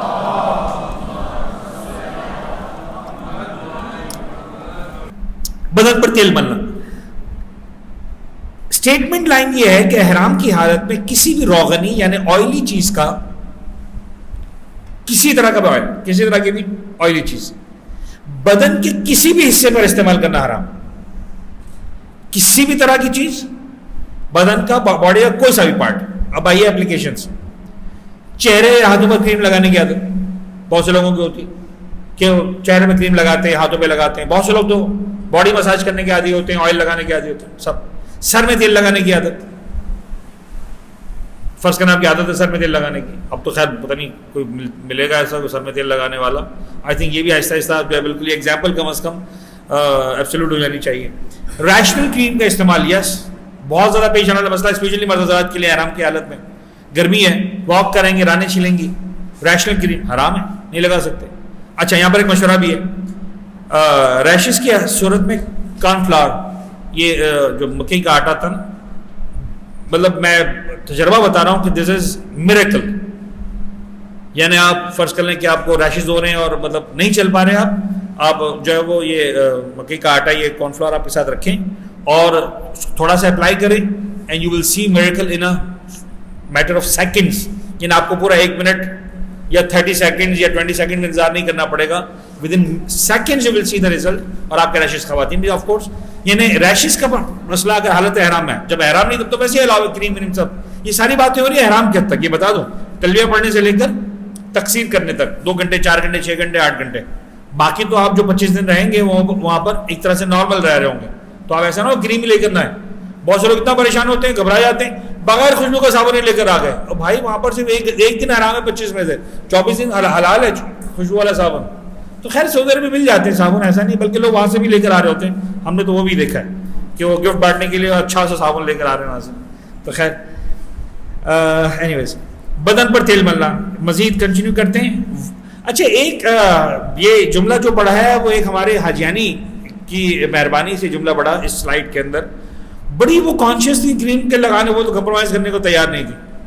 تو ساری ڈبیٹ آئل ایسا, تو finally she came with a solution کہ مولانا دنیا میں کریم اویلیبل ہے جو آئل بیسڈ ہے ہی نہیں, 100% واٹر بیسڈ ہے. It was new for me. Then I had to concern his eminence office, Haidar al Sistani کے آفس سے کنسرن کیا. جواب آیا کہ ہاں بھائی ہم ڈیسائیڈ نہیں کریں گے کہ یہ کریم ہے یا وہ کریم ہے, یہ تم ڈیسائیڈ کرو. لیکن اگر تم کلیم کرتے ہو کہ there is a cream that is 100% water based, yes allowed. تو یہ فیصلہ میں نہیں کروں گا, مجھے لا کے دکھائیے گا بھی نہیں. مولانا یہ کریم دیکھیں, مولانا یہ امریکہ سے آئی ہے, یہ آسٹریلیا سے آئی ہے, جرمنی سے آئی ہے, مجھے نہیں پتا کہاں سے آئی ہے کہاں سے نہیں آئی. واٹر بیسڈ ہے جائز ہے, واٹر بیسڈ نہیں ہے جائز نہیں ہے. شک ہے تو بھی جائز نہیں ہے. You should claim, you should proof کہ ہاں یہ واٹر بیسڈ ہے, الاؤڈ. ہاں کسی کو مجبوری ہے, جیسے آپ نے کہا مجبوری, دین کہتا ہے اوکے. تو مجبوری بھی آپ کو خدا کے بارگاہ میں ثابت کرنی ہے, روحانی صاحب کے سامنے ثابت نہیں کرنی. یہ پاکستان والے حساب کتاب نہیں خدا کے سامنے سے کہ صاحب اگر بیمار ہو تو چھٹی مل جائے گی, اچھا سول ہاسپٹل سے لکھوا کے لے آؤ. پھر آپ جینوئن بیمار ہوں گے تو ہی پرمیشن ملے گی. تو اگر آپ کی جینوئنلی پرابلم ہے, آپ کو پتہ نہیں کیا ہوتا ہے, یہ ایگزیما کا پرابلم ہوتا ہے بہت سے لوگوں کو, ذرا سا اگر نہیں لگائیں گے تو فرض کر لیں جناب علی کہ ہاتھ پھٹ جائے گا, مثلا کھالوں میں خون آنا شروع ہو جائے گا. ٹھیک ہے لگائے, کوئی مسئلہ نہیں, مجبوری تو کوئی نہیں. ہاں اگر خوشبو والی کریم لگائیں گے تو آپ کی مجبوری کریم کی تھی, خوشبو کی نہیں تھی, خوشبو کا کفارہ دینا پڑے گا. تو پھر اگر ایسا کوئی ایشو ہے تو پھر ایسی کریم لیں کہ جو خوشبو والی نہ ہو, سمپل. تو مجبوری کی حالت میں علاج کی غرض سے اگر آپ کا ایشو ہے تو yes you can use it. Number 2 خوشبو کا استعمال. ممکن ہے آپ کے ساتھ نمبر 1 تو یہ ہے, لیکن بہرحال دیکھیں خوشبو کا ہر طرح کا استعمال حرام ہے. مثلا کھانے پینے میں, بدن پر لگانے میں, کھانے پینے کی کوئی بھی چیز، زعفران ہے، الائچی ہے، مطلب اس طرح کی کوئی. اچھا عام طور پر میں آپ کو بتاؤں پریکٹیکل پرابلمس کہاں ہوتے ہیں. عرفات کے میدان میں پہنچے، بولنگ سے کھانا آیا، اندر سے جناب جو ہے وہ یار حاجیوں کے لیے زبردست حلوہ بنا ہے، زعفران بھی ڈلا ہوا ہے. بھائی رکھو سائڈ پہ، نہیں کھا سکتے، پھینک دو. ڈیفینیٹلی حرام ہے تو حرام ہے. تو ہم پھر ہر جگہ نہیں بتائیں گے آپ کو، ہم نے اپنا مسئلہ بتا دیا، you have to take care of it. یعنی وہی والی باتیں ہم آپ کو مسئلہ بتاتے ہیں کہ روزے میں کھانا کھانا حرام ہے، پھر تھوڑی ہر گھر میں مولانا کھڑا ہوتا ہے دیکھنے کے لیے تم کھانا کھا تو نہیں رہے ہو. کھا لیا غلطی سے تو کھا لیا، ٹھیک ہے، ہمارے کہاں مسئلہ بتانا، ہم کوئی خدائی فوجدار نہیں. تو we'll not take the responsibility. ہماری رسپانسبلٹی آپ کو مسئلہ بتانا، آپ کی ذمہ داری ہے مسئلے کو سننا، یاد کرنا، سمجھنا، پریکٹیکل اس کو اپلائی کرنا. سب چائے زعفران پتہ نہیں 3-in-1 چائے لے کر آئے، پانی میں ڈالے، ملائی پی لی، کیا زبردست خوشبو ہے. کون سی خوشبو ہے؟ سوری وہ الائچی والے. چلو پھینکو، حرام ہے. جب تک تلبیہ بڑھا یہ والی چائے نہیں چلے گی، رائٹ. تو ایسا لگ رہا تھا کہ نہیں صاحب خوشبو کا استعمال کریں گے، پتہ چلا کہ خوشبو والا پیکٹ جو ہم چائے کا پیکٹ کے نام پر لے کے گھوم رہے ہیں. بات سمجھ میں آ رہی؟ تو you have to take care of this. کھانے میں، بدن پر لگانے میں آف کورس کوئی نہیں لگاتا لیکن حرام ہے. لباس پر لگانے میں، کلون استعمال کرنے، صاحب پرفیوم استعمال کرنے، ٹھیک ہے، حرام ہے. سونگنے میں نہیں کر سکتے، حالت حرام میں نہیں. نہانے دھونے میں صابن شیمپو خوشبو والا ہے، ٹوتھ پیسٹ ہے خوشبو والا ہے، نہیں الاؤڈ ہے. اچھا جی، یہ مسئلہ پہلے دیکھ لیں، اس کے بعد کچھ اپلیکیشنز. خوشبو سے مراد ہر وہ چیز ہے جسے عام لوگ خوشبو کہیں. زعفران، الائچی، گلاب، شیمپو، صابن، واشنگ پاؤڈر. احرام کو خاص طور پر فریگرنس والے جو ہے وہ ڈٹرجنٹ سے دھویا، حرام ہے. حرام سے مراد دھونا حرام نہیں ہے، لیکن اگر حالت احرام میں والا احرام پہنا ہوا تو آپ اگر دھو چکے ہیں تو دوبارہ اس کو دھوئیے سادے پانی سے، اتنا دھوئیے کہ خوشبو ختم ہو جائے اس کے اندر سے، پرفیومز، کریمز وغیرہ. ہاں معیار یہ ہے کہ عام لوگ اسے خوشبو یا خوشبودار کہیں. عام لوگ کہیں خوشبو. دیکھیں ہم جب یہ والی کلاس لیتے ہیں تو تھوڑا ڈیٹیل میں سمجھاتے ہیں. 3 چیزیں ہوتی ہیں اور ان تینوں چیزوں کو سادہ الفاظ میں سمجھنا ضروری ہے. ایک چیز ہوتی ہے خوشبو، ایک ہوتی ہے بدبو. تیسری چیز کیا ہوتی ہے؟ خود بو. بو، خوشبو اور بدبو. ابھی خوشبو زعفران، رائچی سب خوشبو ہے، رائٹ. بدبو مثال کے طور پر کوئی چیز سڑ گئی مثلا بدبو ہے. کچھ چیزوں کے اندر سے بو ہوتی ہے، نہ وہ خوشبو ہوتی ہے نہ وہ بدبو ہوتی ہے. ہم اپنی پسند ناپسند کی بنیاد پر خوشبو اور بدبو ٹیگ کرتے ہیں. میں ایگزامپل دوں، یار بریانی کی کیا خوشبو آ رہی ہے. اچھا تو اپنے کپڑوں پہ لگا لو، زبردست خوشبو ہے. ارے نہیں یار یہ بریانی کی بو بیٹھ گئی ہے. اچھا کل تک تو خوشبو کہہ رہے تھے. تو مسئلہ یہ کہ کھاتے وقت مجھے بریانی کی خوشبو لگ رہی ہے تو وہ حرام نہیں ہو جائے گی، کھا سکتا ہوں. سمجھ میں آ رہی ہے؟ وہ خوشبو کہنے کے لیے خوشبو اصل میں بو ہے. کڑھائی کی کیا خوشبو ہے مثال کے طور پر، مچھلی کی کیا خوشبو ہے. اچھا ممکن ہے کوئی بیٹھا ہو اسی کو بو بنا لے. مچھلی کی خوشبو کسی کو نہ پسند ہے مچھلی، تو مچھلی کے اندر نہ خوشبو ہے نہ بدبو ہے، اس کے اندر ایک بو ہے، اس کی ایک اپنی اسمیل ہے. آپ کو مچھلی پسند ہے، آپ کو خوشبو لگتی ہے. کسی کو مچھلی نہ پسند ہے، اس کو بدبو لگتی ہے. تو آپ اس خوشبو کو اور اس بدبو کو حرام نہیں کر رہے. یعنی آپ کو بریانی پسند ہے، بڑی زبردست خوشبو آ رہی ہے تو حرام نہیں ہو جائے گی. یہاں خوشبو سے مراد زعفران، الائچی، اس طرح کی چیزیں، ٹھیک ہے جی. تو معیار یہ ہے کہ عام لوگ اسے خوشبو یا خوشبودار کہیں.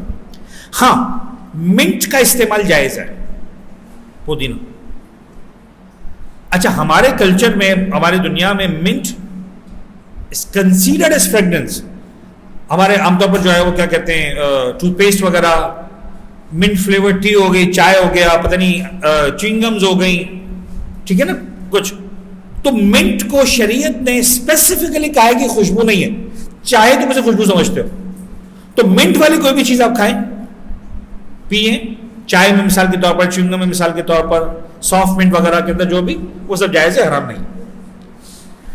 خوشبودار پھلوں کا استعمال بھی جائز ہے. کچھ پھل واقعی خوشبودار ہوتے ہیں، ٹھیک ہے، البتہ کھاتے وقت اس کی خوشبو نہ سونگیں. یعنی اس وقت جو ہے وہ ناک کا استعمال نہ کریں، صرف منہ کا استعمال کریں. خانہ کعبہ کی خوشبو کو سونگنا بھی جائز ہے. خانہ کعبہ میں بہترین خوشبو لگی ہوئی ہوتی تو وہ خوشبو بہرحال حرام نہیں ہے. اگر آپ خانہ کعبہ کے نزدیک جاتے ہیں حالت احرام میں وہ خوشبو آ رہی ہے تو غلط نہیں. ہاں صرف مرحوم آغا خمینی، یہاں پر کوئی ہے کوئی بھی ایک فرد جو آغا خمینی کو تقلید کر رہا ہو؟ بہرحال ممکن ہے ہمارے کچھ وہ حجاج جو ابھی نہیں بیٹھے یہاں پر، تو صرف آغا خمینی نے منع کیا کہ نہیں اجازت نہیں، لیکن باقی تمام مراجعین، آغا سستانی ہو گیا، خامنئی صاحب ہو گئے، خوئی ہو گئے، سب کہتے ہیں کہ جو ہے وہ خوشبو خانے کعبہ والی ہے۔ ہاں اس کا مطلب یہ نہیں کہ آپ مارکیٹ سے خانے کعبہ والی خوشبو خریدیں اور لگا لیں، نو دیٹس ناٹ الاؤڈ۔ کعبے میں جا رہے ہیں وہاں خوشبو لگی ہوئی ہے، ٹھیک ہے، بظاہر ایسا ہے کہ یہ مجبوری میں جائز ہے کہ بھائی ٹھیک ہے چونکہ آپ کعبہ کے بعد بھی جانا ہے، آپ کو طواف بھی کرنا ہے، بظاہر یہ تو ایسا نہیں کہ والا پرفیوم لگا لیں کہ صاحب یہ والی خوشبو الاؤ کی تھی تو میں اس کو خرید کے لگا لوں، اس کو آپ نے کیئر کرنا۔ اچھا بدبو کا حکم یہ ہے کہ بدبو سے بچنے کے لیے ناک بند کرنا حرام ہے، خوشبو کا استعمال حرام ہے، بدبو سے بچنے کے لیے ناک بند کرنا حرام ہے۔ اچھا ایک زمانہ تھا جب یہ مسئلہ بہت ہی کرٹیکل مسئلہ تھا، مدینہ منورہ کے ہوٹلز، مکہ مکرمہ کے ہوٹلز، خاص طور مدینہ کے ہوٹلز کا نام لوں گا میں، یعنی 90% کیسز کے اندر اگر 20 کمرے ہیں تو اس میں سے 5 کمروں کے واش روم جو ہے وہ ابلنے ہی ابلنے، اتنا گندا تھا ایک زمانے میں مدینہ منورہ کا ہوٹل سسٹم۔ عرفات بنا کے اندر آپ کے آس پاس کا نہیں تو ادھر ادھر سے کہیں بھی مطلب تو بدبو کا پرابلم بڑا ہوتا تھا۔ اب الحمدللہ 95 98 99% کیسز کے اندر یہ مسائل نہیں آتے، بٹ اسٹل کہیں پر اگر بدبو فیس ہوتی ہے تو ناک بند کرنا حرام ہے۔ اب وہاں سے دور ہو سکتے ہیں، یقیناً وہاں سے دور جائیے، منہ سے سانس لیں، بے شک مسئلہ نہیں، لیکن آپ ناک بند کریں بدبو سے نہیں، تو ظاہر سی بات ہے انسان کو یہ تو نہیں کہا جائے کہ بدبو میں سانس لو، تو وہاں سے اب دور ہٹ جائیں اور یہاں پھر برداشت کریں۔ تو بہرحال حالت احرام میں بدبو سے بچنے کے لیے ناک بند کرنا حرام ہے، وہاں سے آپ بھاگیں، میراتھن لگائیں، دوڑیں ہیں، آپ کی مرضی ہے کہ میں یہاں سے دور نکل جاتا ہوں، تو دیٹ از الاؤڈ۔ نمبر 3 سرما لگانا، حالت احرام میں سرما لگانا حرام ہے۔ میرے خیال میں اب مردوں میں تو یہ سنت 100% ختم ہو چکی، خواتین کے اندر ہے البتہ سرما لگانے والے، تو بہرحال مردوں اور عورتوں میں اس مسئلے میں کوئی فرق نہیں ہے۔ بات کو آگے بڑھاتے ہیں، آئینہ دیکھنا۔ اچھا آئینہ دیکھنا جو حرام ہے اس کے اندر میں تھوڑی سی وضاحت کر دوں کہ سب سے پہلے یعنی میرے اعتبار سے آج تک کا جو موسٹ FAQs میں جو آتا ہے نا 1 نمبر پر frequently asked questions، مولانا وہ آئینے میں نظر پڑ گئی، ابھی آئے گی اگلے سلائڈ میں یہ بات، لفٹ میں اندر نظر پڑ گئی، پتہ نہیں باتھ روم میں نظر پڑ گئی۔ صاحب نظر پڑنا حرام نہیں ہے، دیکھنا حرام ہے، اور وہ بھی کون سا دیکھنا جو آپ زینت کے لیے دیکھتے ہیں، میں کیسا لگ رہا ہوں، اچھا لگ رہا ہوں، بال وال بنے ہوئے ہیں، شاید چہرہ صحیح ہے، احرام چادر سب صحیح ہے، زینت کے لیے حرام ہے۔ اگر آپ زینت کے لیے نہیں دیکھ رہے ہیں، کوئی آپ کا جینوین ریزن ہے، مثلا آنکھوں میں بال گر گیا، اب جب تک نہیں دیکھیں گے اس کو نہیں نکال سکیں گے، ورنہ آنکھ زخمی ہونے کا خطرہ، دیکھ لو مسئلہ نہیں۔ آپ ڈرائیو کر رہے ہیں، آپ آئینہ دیکھ رہے ہیں، اپنے آپ کو نہیں دیکھ رہے، سائڈ مرر میں دیکھ رہے ہیں، بیک مرر میں آپ دیکھ رہے ہیں، yes that is allowed, very much allowed. احرام کی حالت میں بھی آپ جو گاڑی ڈرائیو کر سکتے ہیں سائڈ مرر بیک مرر میں دیکھ سکتے ہیں، تو زینت کے لیے دیکھنا حرام ہے۔ کوئی ایسا ایشو ہے جو آپ سمجھتے ہیں کہ آپ کی نیڈ ہے، ٹھیک ہے آپ دیکھ سکتے ہیں، پھر جو ہے آپ گناہگار نہیں ہوتے۔ تو ضروری کام مثلا ڈرائیونگ کے دوران بیک مرر سائڈ مرر آنکھوں سے بال نکالے، لیکن آئینہ دیکھنا جائز ہے۔ آئینہ دیکھنا حرام ہے، نظر پڑنا حرام۔ اچھا یہ بتا دوں، یہ ان مقامات میں سے جہاں پر ہمیں مشورے بہت ملتے ہیں، باقاعدہ فری آف کاسٹ اور بڑے ہی ماہرانہ مشورے، مولانا ایک کام کریں، یہ ساری لفٹوں میں والنٹیئر سے کہے کاغذ لگا دے، اچھا، اور وہ باتھ روم میں بھی لگا دیں، اچھا، اور وہ جو کمرے میں جو ہے نا مثال کے طور پر وہ کیا وہ ڈریسنگ ٹیبل ہوتا ہے کیا ہوتا ہے اس پہ بھی لگا دیں، اچھا۔ یہ وہی والا مشورہ ہے جو بعض اوقات آتا ہے کہ یار وہ بینک میں چوری ہو گئی، سارے بینک ہی بند کر دیں یار۔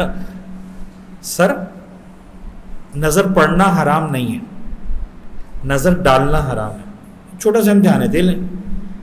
جب نظر پڑنا حرام نہیں ہے تو آپ کی نظر پڑ گئی تو گناہ نہیں، جان بوجھ کے نظر ڈالنا حرام ہے، یس۔ تو مجھے ایمانداری سے بتائیے کہ اگر آپ کو پتا بھی ہے کہ میں جان بوجھ کے نظر ڈالوں گا تو کفارہ واجب ہو جائے گا، تو کوئی دیکھے گا، اور دیکھے گا تو اس کو اپنا آپ نظر نہیں آئے گا، بکرا ہی نظر آئے گا اندر میں، تو وہ تو ویسے ہی حرام ہے، تو وہ آپ نے کرنا ہی نہیں۔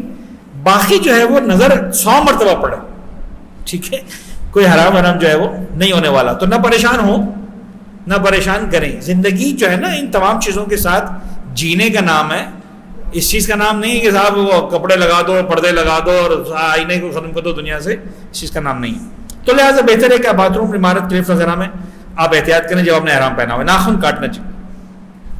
حالت احرام میں ناخن کاٹنا حرام ہے. ناخن کا چھوٹا سا حصہ کاٹنا بھی حرام ہے. ہاں اگر اذیت دے رہا ہے تو کوئی حرج نہیں. فرض کریں بعض اوقات ناخن ٹوٹ جاتا ہے. بٹ اگین میں آپ سے عرض کروں کہ ان لوگوں کا مسئلہ تھا جو 8-10 دن احرام میں رہتے تھے کہ اگر احرام مان لیا اور اس کے بعد 10 دن سفر کریں تو 10 دن میں ناخن پتہ نہیں کہاں سے کہاں پہنچ جائیں گے. تو literally that was a big deal for them. ہمارے لیے تو گھنٹوں کی بات ہے اور بات ختم ہو جاتی ہے. ناخن کاٹنا چاہے کسی بھی طریقے سے ہو حرام. کینچی سے، نیل کٹر سے، چھری سے، دانتوں سے، فائلر سے.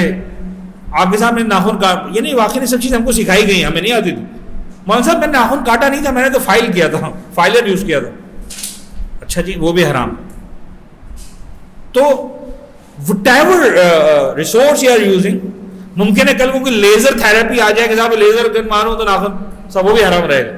تو I don't know whatever are the resources to cut your nails, it is حرام حالت احرام میں. تو اس کا سادہ ترین طریقہ یہ ہے کہ احرام سے پہلے بتایا گیا تھا کہ ناخن کاٹنا مستحب ہے. تو اگر احرام سے پہلے کر لیں گے، ناخن کاٹ لیں گے، تو یہ والا مستحب ہے مشورہ جو شریعت دے رہی ہے.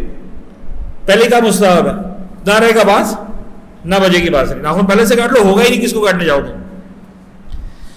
اچھا جی بدن سے خون نکالنا حالت احرام میں حرام ہے. کوئی بھی ایسا کام کرنا جس سے بدن سے خون خارج ہو، مثلا دانتوں کو برش کرنا، زخم کریدنا وغیرہ وغیرہ حرام. آج سیستانی وہ مرجعین میں سے جو فرماتے ہیں برش کرنا جائز ہے چاہے پتہ ہی خون نکلے گا. اچھا یہاں پر ایک ٹیکنیکل ایشو ہے. باقی تمام مراجعین نے کہا بدن سے خون نکالنا حرام. آغا سیستانی کہتے ہیں ہاں بدن سے حرام ہے لیکن بدن کے ظاہری حصے سے، باطنی سے نہیں. تو آیت اللہ سیستانی جو اس معاملے میں تھوڑا سا پیچھے ہٹ گیا. باقی مراجعین کہتے ہیں نہیں بھائی وہ اگر دانتوں سے بھی نکلے گا تو وہ بدن سے نکالنا مانا جائے گا، تو حرام ہے. تو if you are following Sayyid Sistani you can brush. چاہے آپ کو پتہ ہے خون آنے والا، بہتر ہے احتیاط کریں نہ کریں، لیکن بہرحال اگر آپ کر لیں گے تو گناہ گار نہیں ہوں گے. باقی مراجعین نے منع کیا کہ اجازت نہیں. خارش کرنا اٹ سیلف حرام نہیں ہے سوائے اس کے کہ اس کی وجہ سے بدن سے خون خارج ہو. یعنی عام طور پر لوگوں میں مشہور ہے کہ حالت احرام میں سب خارش کرنا بھی حرام ہو جاتا.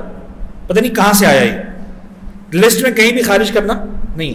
تو پھر ہم نے اس کو یہاں پر بڑھایا ہے اس لیے کہ اگر فرض کریں خارش کی وجہ سے خون نکل رہا تو چونکہ خون نکالنا حرام ہے لہٰذا یہ خارش حرام. ادروائز خارش فرض کریں آپ کو خارش محسوس ہو رہی ہے اور آپ جو ہے وہ سر کو جا لیتے ہیں، ہاتھ کو جا لیتے ہیں، کوئی گناہ گار آپ نہیں ہوتے، خارش کو پرابلم نہیں. ہاں خارش کریں گے آپ کے بال نکلیں گے، یس. تو چونکہ بال نکالنا حرام ہے، خون نکلے گا، خون نکالنا حرام ہے، تو بیکاز آف دیٹ تو ممکن ہے وہ اسی وجہ سے بات ذہنوں میں آئی ہو کہ صاحب خارش کو ہی چھوڑو تاکہ جو ہے وہ نہ بال ٹوٹنے کا مسئلہ ہو نہ خون وغیرہ کا. تو وہ اصل میں اٹ سیلف خارش حرام نہیں. بال اکھاڑنا، اچھا بال اکھاڑنا، کاٹنا، نوچنا، شیو کرنا، خط بنانا سب حرام ہے. احرام کی حالت میں کوئی سا بھی ریسورس آپ استعمال کریں، بڑا جیسے اگین کینچی استعمال کر رہے ہیں، مشین استعمال کر رہے ہیں، ریزر استعمال کر رہے ہیں. فرض کریں آئی بروز بنا رہی خواتین، صاحب مولانا صاحب کچھ بھی ایسا نہیں تھا صرف دھاگے سے کیا، وہ بھی حرام. بال اکھاڑنے حرام، پلگ کر یوز کیا تھا مولانا وہ بھی نہیں تھا، وہ بھی حرام. ایوری تھنگ کسی بھی طریقے سے بال اکھاڑنا. ہاں جی اپنے بال تو کاٹنا حرام ہے، کسی اور کے بال کاٹنا بھی حرام ہے. اچھا یہ مسئلہ سننے میں پہلی مرتبہ بڑا عجیب سا لگتا ہے کہ یار مولانا صاحب ہم حج کرنے جا رہے ہیں، کوئی نائی وائی تھوڑی ہے، کسی کے بال ہم کیوں کاٹیں گے. تو اس کا جواب ہے، بڑا ٹیکنیکل جواب ہے. وہ جواب یہ ہے کہ ہم جب مروہ کی پہاڑی پر پہنچ کے تقسیر کرتے ہیں تو ہم آپ کے بعد بتاتے ہیں کہ ایک دوسرے کی ہیلپ کر سکتے ہو.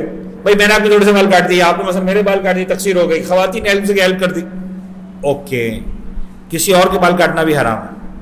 تو جب تک تم اپنی تقسیر نہ کر لو، احرام کی پابندیاں تم سے ختم نہ ہو جائیں، تم کسی اور کی ہیلپ نہیں کر سکتے ہو. تو اگر آپ وہاں پر ہیلپ کرنا چاہتے ہیں تو پہلے اپنے بال کاٹیں یا کسی ایسے سے کٹوائیں جو اپنے بال کاٹ چکا ہو یا کاٹ چکی ہو، اس کے بعد آپ کسی اور کو ہیلپ آؤٹ کریں. عجیب بات ہے، ایک مسئلہ بھی ایک ہفتے پہلے آیا. دبئی سے دو دوستوں نے حج کیا، عمرہ کیا، سوری حج نہیں عمرہ کیا. تقسیم کرنے کے لیے گئے، ایک نے دوسرے کے بال کاٹے، اس نے اس کے بال کاٹے، آپس میں دوسرے کے بال کاٹے. سمجھ میں آیا؟ اے اور بی، اے نے بی کے بال کاٹے، بی نے کے بال کاٹے. اب چونکہ اے نے اپنے بال نہیں کاٹے ہوئے تھے، اس کو بی کے بال کاٹنے کی اجازت نہیں تھی، اسے کاٹ دی، تو بی کے بال کاٹنا کاؤنٹ ہی نہیں ہوا. اس نے غلطی کر لی، اس کا کاؤنٹ نہیں ہوا. جب کاؤنٹ نہیں ہوا، اس نے اے کے بال کاٹے، اس کے بال بھی نہیں کٹے ہوئے تھے، ٹیکنیکلی نہیں کٹے ہوئے تھے، پریکٹیکلی کٹے ہوئے تھے، تو اے کا بھی کاؤنٹ نہیں ہوا، ان کا احرام بھی مکمل نہیں ہوا. ابھی مسئلہ آیا یعنی 4-5 دن پہلے آغا سیستانی کے آفس سے پوچھا گیا, یہی کہا نہیں کچھ بھی نہیں, کوئی گنجائش نہیں, وہ حالت احرام میں ابھی دبئی میں بیٹھے تقسیر کریں. اچھا تقسیر ہو گئی ایک لیول, طواف النساء کا جائیں طواف النساء کرنے کے لیے دبئی سے اٹھ کر نہیں جا سکتے, اچھا نہیں جا سکتے, کسی کو نائب بنائے. تو ابھی جو حج کے کاروان جا رہا ہے وہ اسے کانٹیکٹ کریں گے, یار جا رہا تو مہربانی کرنا ہمارا طواف النساء کر دینا, جب تک وہ میاں بیوی بھائی بہن رہیں گے. یس دس از, یعنی اگر آپ کو پتا ہے تو پھر عمرہ مشکل نہیں ہے. اگر نہیں پتا آپ اتنی باریک مسٹیک کر جائیں گے آپ کو پتہ نہیں چلے گا, اور آپ سمجھیں کہ صاحب یہ تو ہم نے عمرہ بالکل صحیح کیا, پرابلم کیا ہے؟ نہیں سر پرابلم ہے. تو یہ کچھ لائنز ہوتی ہیں جس کو آپ سیکھ لیں, اور الحمدللہ ہم بیٹھے یہاں پر اسی لیے کہ اس کو آپ کو بتائیں, سکھائیں, سمجھائیں, ٹھیک ہے نا جی. تو یہ کسی اور کے بال کاٹنا حرام ہونے کا فائدہ یہاں پر ہے کہ اگر کسی نے خود اپنی تقسیم حل کو انجام نہ دیا ہو تو اس سلسلے میں کسی اور کی مدد نہیں کر سکتا, نہیں کر سکتی. خواتین اس سلسلے میں خاص طور سے, مدرسہ تو پھر بھی کر لیتے ہیں آپس میں اپنی تقسیم, خواتین میں چونکہ بال لمبے ہوتے ہیں تو ڈیفینیٹلی ان کو ایک نیڈ محسوس ہوتی ہے کہ کوئی سپورٹ کرے. تو ایک لیڈی دوسری لیڈی کی سپورٹ کر رہی ہے تو پہلے وہ خود فارغ ہو, اس کے بعد جو ہے وہ دوسرے کو سپورٹ کرے. اگر کوئی شخص اپنی داڑھی یا سر پر ہاتھ پھیرے, آپ نے سر پر ہاتھ پھیرا, داڑھی پر ہاتھ پھیرا, اور کچھ بال آ گئے ہاتھ میں, 2 4 6 8 10 بال آ گئے, تو یہاں پر ایک مٹھی گندم کفارے میں دینا ضروری ہے. یہ واحد کفارہ ہے جس میں آپ کا دھیان نہیں تھا تو بھی دینا ہے, واحد ایک ہی تک کفارہ, آپ کا دھیان نہیں تھا ایسے دھیان آپ دینا, لیکن کفارے میں کیا دینا ہے؟ ایک مٹھی گندم. تو یہ واحد کفارہ ہے جو بے دھیانی میں بھی دینا ہے. لیکن اگین یہ واحد کفارہ ہے جس میں میں نے حجاج کرام کو بڑی سخاوت کا مظاہرہ کرتے ہوئے دیکھا. مولانا میں 1 کلو گندم دے دوں گا, دے دو ثواب ہو جائے گا, ٹھیک ہے اچھی بات ہے, آپ 1 کلو دے دیں, ایک مٹھی میں کیا ہونے والا کسی کا. لیکن بہرحال یہ وہ واحد جگہ ہے. ہاں آپ نے احرام دیکھا بال ٹوٹے ہوئے, اس پہ مٹھی گندم میں نہیں, یہ صرف واحد جگہ ہے. آپ نے سر پر داڑھی پر ہاتھ پھیرا اور بال آ گئے, آپ نے بدن پر ہاتھ پھیرا آ گئے, اس پہ بھی نہیں, یہ صرف سر اور داڑھی کا مسئلہ, وہ بھی مرد حضرات کے لیے. ہاں خواتین میں سر پر ہاتھ پھیرا اور جو ہے بال آ گئے تو یہ ایک مٹھی گندم, اس کے علاوہ نہیں. لیکن اگر آپ کو پتا ہے کہ آپ ہاتھ پھیریں گے بال آنے والے ہیں تو پھر جان بوجھ کرنا پڑے, پھر بکرے کا کفارہ. تو do not do it intentionally, intentionally ہوگا ٹھیک. اچھا جی, اگر ویسے کسی کے بال ٹوٹتے ہوں تو نہ یہ حرام ہے نہ کوئی کفارہ ہے. بال توڑنے پر کفارہ ہے, ٹوٹنے پر نہیں ہے. کسی کے بال مثلا گرتے ہیں, خواتین کے بال گرتے ہیں, مرد حضرات کے مثلا بال فرتے ہیں, دیٹس اوکے, دیٹس فائن. مستحب یا واجب غسل کے دوران اگر کچھ بال ٹوٹ جائے کوئی حرج نہیں. آپ کو پتہ ہے مستحب غسل کرنے جائیں گے احرام کی حالت میں اور بال ٹوٹیں گے ہی ٹوٹیں گے, ٹوٹتے رہے. اب آپ بال نہیں توڑ رہے, آپ غسل کریں, دین آپ کو اجازت دے رہا ہے غسل کرنے کی. جیسے مثال کے طور مستحب ہے کہ آپ نے جوفا سے غسل کیا, مکہ پہنچ کے پھر غسل کرو. حرم میں داخل ہونے کا غسل, مکہ مکرمہ میں داخل ہونے کا غسل, ظاہراً خانہ کعبہ کی زیارت کا غسل.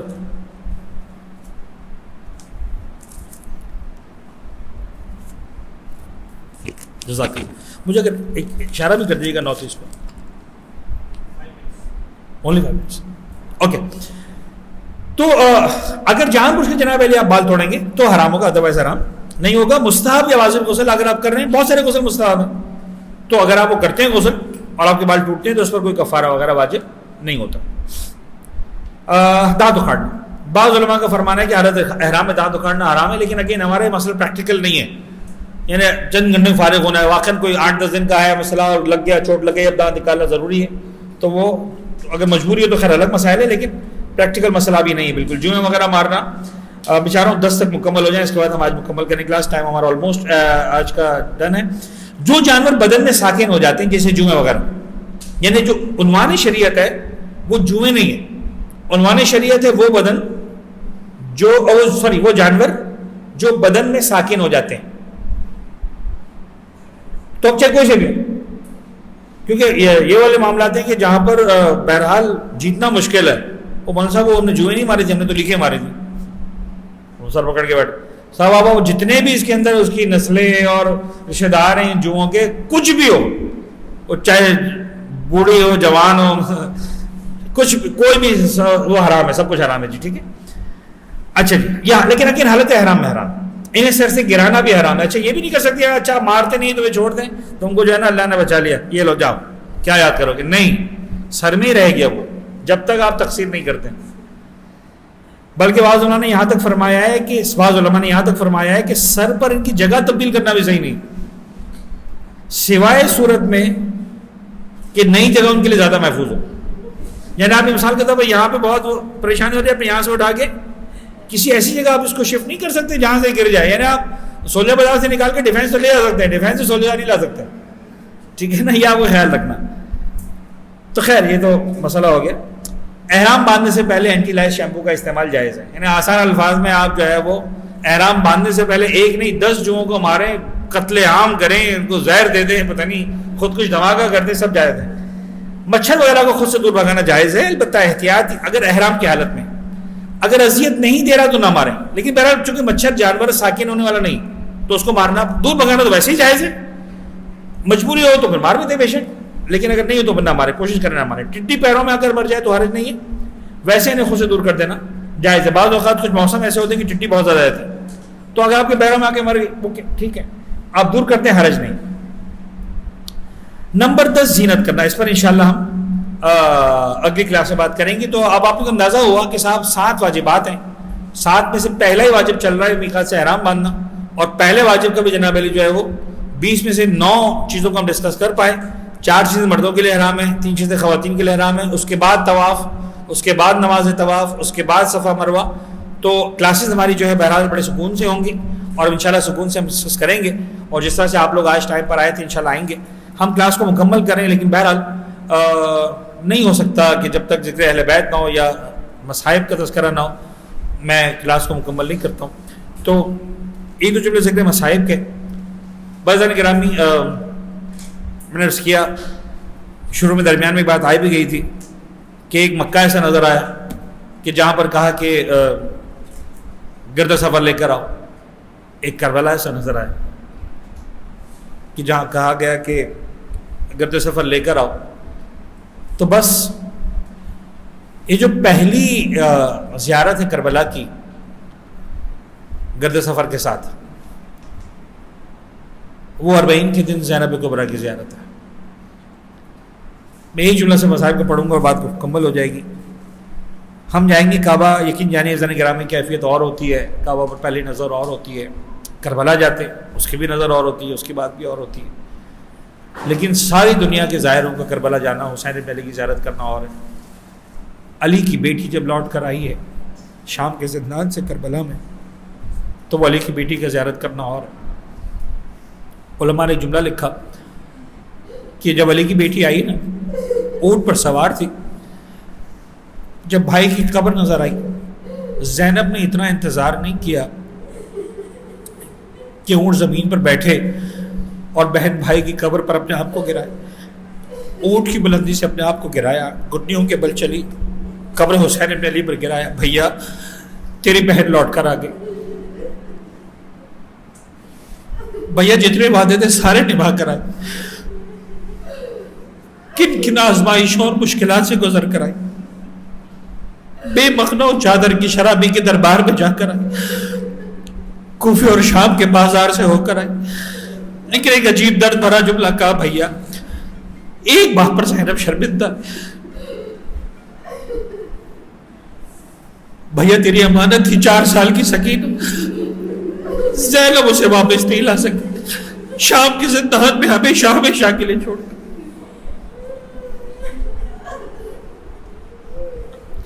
الا لعنت اللہ علی القوم الظالمین وسيعلم الذین ظلموا علی محمد ایام قلب ينقلبون. معبود ہمارے اس خلیل توسل کو بھی بارگاہ میں قبول فرما. غم محمد و آل محمد کے سوا کوئی غم ہماری زندگی میں شامل نہ فرما. ہمارے ناسوں کو رومال حضرت زہرا سلام اللہ علیہ میں جگہ عنایت فرما. معبود محمد و آل محمد کا واسطہ حج کی عبادت، عمرے کی عبادت، معبود کیا ہماری اوقات کے ہم تیرے مہمان بنے. تیرا کرم کہ تو اپنے گھر کے مہمانوں کی فہرست میں ہمارا نام شامل کر رہا. معبود ہم ادا نہیں کر سکتے حق، تو بہترین میزبان ہے. ہم تجھ سے درخواست کرتے ہیں بہترین تیاری کرنے کی توفیق عنایت فرما، بہترین انداز سے اس عبادت کو تیری بارگاہ میں پیش کرنے کی توفیق عنایت فرما. جو متمنی ہے کسی وجہ سے اس سال نہیں جا پا رہے، معبود ان کا نام ہمارا نام ہر سال کے بار بار کے زائرین میں، حاجیوں میں شامل فرما. بیماروں کو شفا کامل و عاجل عنایت فرما، پریشان حالوں کی پریشانیوں کو دور فرما. بے اولادوں کو اولاد صالحہ سے سرفراز فرما، اپنی آخری حجت امام عصر والزماں کے ظہور میں تعجیل فرما، ہمیں ان کے اعوان و انصار میں شمار فرما۔